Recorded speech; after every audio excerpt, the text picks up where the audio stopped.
It goes back to a muster on the banks of the Rio Grande River. It was my first Aggie muster.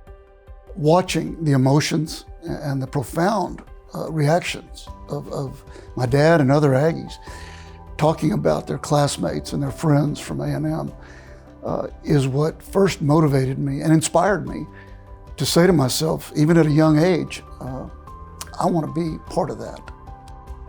But as you know, Bonfire fell on November 18th of 1999, just a month and a half before I was going to take over the association.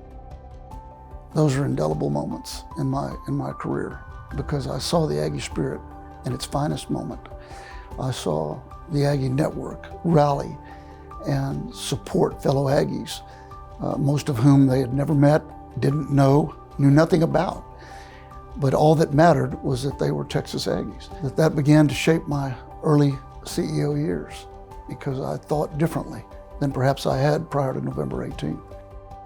There's an old adage that the longer I live, the more I see, both in my personal life and indeed in my professional life. And it goes like this.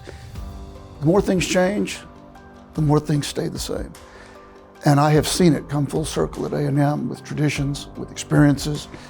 And while we are on the cutting edge on so many fronts at Texas A&M, we are still doing things that are traditional, that are desired, and that are meaningful. And I think it speaks to the value of tradition and why that tradition, why those many traditions are so important to who we are as Texas Aggies.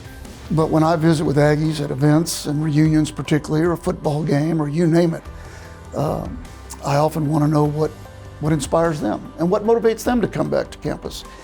I have yet to hear that it was Bana 364 that compelled them to come back to campus, or thermodynamics. But indeed, it is their experiences. And while different, they are still traditional. And they're your tradition, and they're my tradition. But while we get better in everything we do, we also remember everything we've done.